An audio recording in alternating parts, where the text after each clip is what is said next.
नमस्कार. आऊचा खाऊ या यूट्यूब चॅनलवर मी मेधा तुमच्या सगळ्यांचं मनापासून स्वागत करते. रोज नाश्त्याला काय करायचं हा प्रश्नच असतो. तेच तेच पोहे किंवा उपीट खाऊन कंटाळा येतो. पण आज मी तुम्हाला एक वेगळ्या प्रकारचं उपीट दाखवणार आहे जे पौष्टिक पण आहे, कारण त्यामध्ये मी सगळ्या भाज्या पण घातलेल्या आहेत. आज आपण करणार आहोत शेवयाचं उपीट किंवा शेवयाचा उपमा. सगळ्या जेवढ्या भाज्या अवेलेबल असतील तेवढ्या सगळ्या आपण त्यात घालू शकतो. चला तर मग रेसिपी बघूया. शेवयाचा उपमा करण्यासाठी मी गॅसवर एक मोठी कढई तापत ठेवली आहे. गॅसची फ्लेम मीडियम आहे आणि त्यामध्ये 4 वाट्या एवढ्या ह्या शेवया घालणार आहे. उपीटाच्या शेवया मार्केटमध्ये सेपरेट मिळतात, त्या घ्यायच्या आहेत.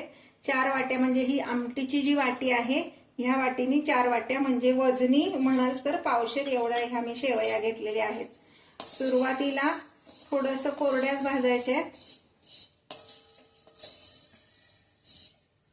असं 2 झाऱ्यांनी भाजल्या म्हणजे मग त्याचे फार तुकडे किंवा भुगा होत नाही, म्हणून असं भाजायचे.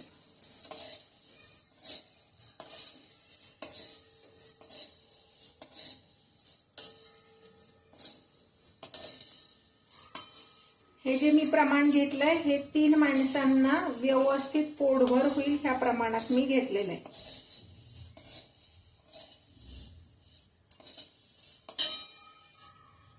हे आता 1 मिनिट भाजून झाल्यानंतर मी यामध्ये 2 चमचे एवढं तूप घालणार आहे.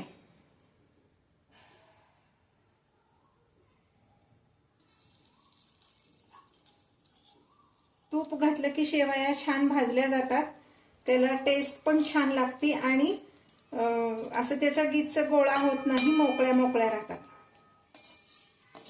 दुसरीकडे एका पातेल्यात मी 3 वाट्या एवढं पाणी गरम करत ठेवलेलं आहे. 3 वाट्या सगळं आपल्याला लागणार नाहीये, पण नंतर आपल्याला गार पाणी घालता येत नाही कमी वाटलं तर, म्हणून 3 वाट्या ठेवलेलं आहे. हे भाजायला साधारणपणे 5 मिनिटं आपल्याला लागणार आहेत. हे असं किंचित गुलाबीसर होईपर्यंत आपण ह्या शेवया भाजून घेतल्यात. आता मी या एका ताटामध्ये काढून घेते. आता पुन्हा त्याच कढईमध्ये मी साधारण 1 टेबलस्पून एवढंच तेल घालणार आहे. याला तेल खूप कमी लागतं कारण शेवया भाजताना आपण तूप घातलेलं आहे. तुम्हाला कोरड्या जरी भाजायच्या असतील तरी भाजू शकता, काही हरकत नाही, पण तुपाने त्याला एक छान अशी खमंग टेस्ट येते. तेल तापलं की त्यामध्ये अगदी थोडी म्हणजे आपला जो मिसळणीच्या डब्यात चमचा असतो छोटा तेवढीच मोहरी घालायची.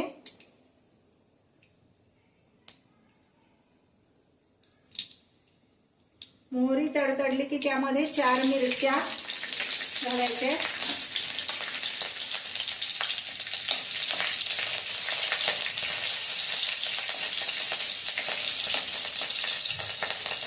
मिरच्यांचा जरा रंग बदलला की त्यामध्ये कढीपत्ता घालायचा आहे.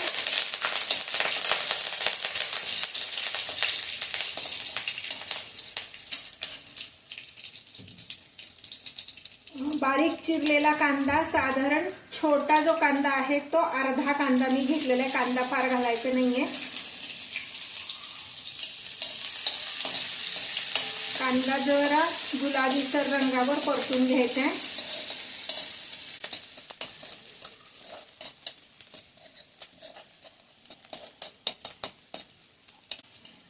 आता ह्यामध्ये मी भाज्या घालणार आहे.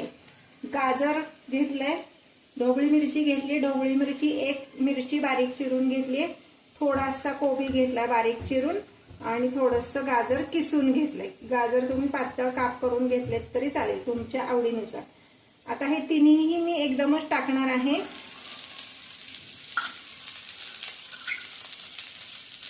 हे सगळं फोडणीत घालून घ्यायचंय आणि छान परतायचंय त्याचा रंग बदलेपर्यंत आणि त्याचा कच्चेपणा जाऊन द्यायचा आहे. गॅसची फ्लेम मीडियमच ठेवायची आहे.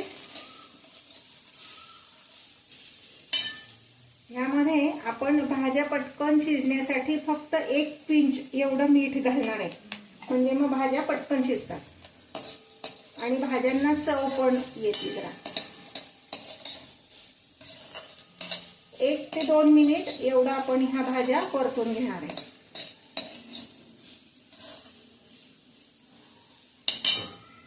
आता ह्यामध्ये मी फ्रोझन मटार आणि स्वीट कॉर्न असं घालणार आहे. ते दोन्ही मिळून अर्धी वाटी असं घेतलेलं आहे.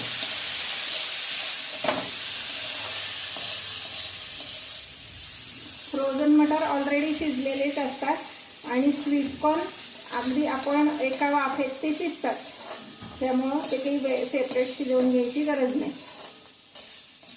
आता ह्यामध्ये मी घालणार आहे अर्धा चमचा एवढा हिंग. मग अशी आपण फोडणीत घातला नाही, बऱ्याचदा तो करपतो. आणि अगदी पाव चमचा एवढे जिरे, पाव चमचा एवढीच हळद घालायची, ऑप्शनल आहे. हळदीने जरा रंग छान येतो आणि टेस्ट पण चांगली येते, पण मी ती मुद्दाम फोडणीत घातली नव्हती, करपेल म्हणून. आता ह्यामध्ये मी घालणार आहे भाजलेले दाणे. नैवेद्याच्या वाटीभर एवढे दाणे घेतले. तुम्हाला कच्चे हवे असतील तर मात्र तुम्हाला ते आधी फोडणीत घालावे लागतील, म्हणजे ते छान कुरकुरीत तळले जातील.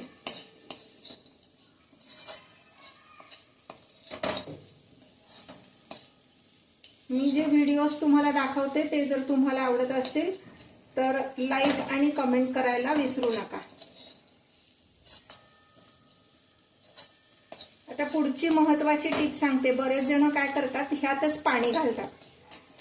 मग काय होतं, त्यामुळं ह्या भाज्या गरम असतात आणि त्यात गार पाणी आपण घातलं की त्या पुन्हा अशा आठरल्यासारख्या होतात आणि फुलत नाही.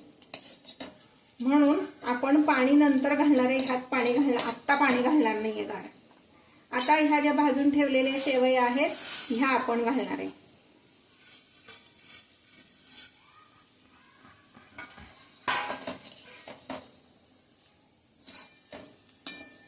व्यवस्थित मिक्स करून घ्यायचंय. यामध्ये आपण घालणार आहोत मीठ. मीठ जास्ती लागत नाही, बऱ्याचदा शेवया करताना मीठ घातलेलं असतं, त्यामुळे जास्ती मीठ घालायचं नाहीये. साधारण पाऊण चमचा, 1 चमच्याला थोडंसं कमी असं मीठ घातलेलं आहे. कारण भाज्या शिजवताना पण आपण थोडं तरी मीठ घातलेलंच आहे.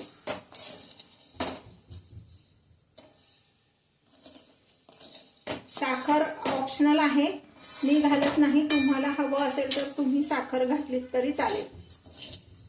हे आता हे व्यवस्थित मिक्स झालंय.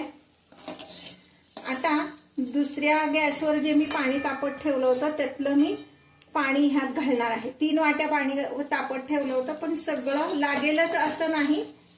सध्या 2 वाट्या एवढंच, पण अंदाजानेच असं घालणार आहे मी.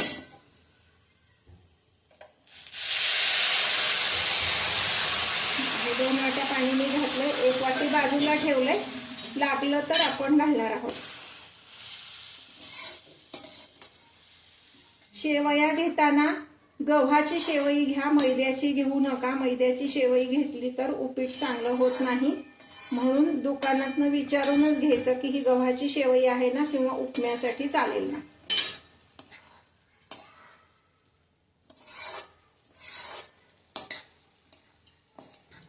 हे असं व्यवस्थित हलवून घ्यायचं आणि ह्याच्यावर झाकण ठेवून एक आपण वाफ काढणार आहोत. माझ्या अंदाजाने अजून थोडं, पूर्ण 1 वाटी लागणार नाही, पण अजून किंचित पाणी ह्यात लागणार आहे, तर ते घालते आणि मग आपण त्याच्यावर झाकण ठेवूया. अजून अर्धी वाटी एवढं पाणी मी यात घातलंय.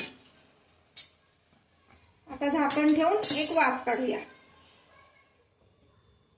आता आपण झाकण काढून बघूया.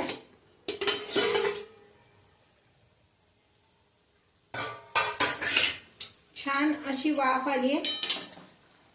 ह्याला वाफ काढताना मात्र गॅस आपण बारीक ठेवायचा आहे, मोठा गॅस ठेवायचा नाही, नाहीतर ह्या शेवया खालनं करपतील. हे पास छान मस्त मोकळ्या झाल्यात आणि तरी पण शिजल्यात.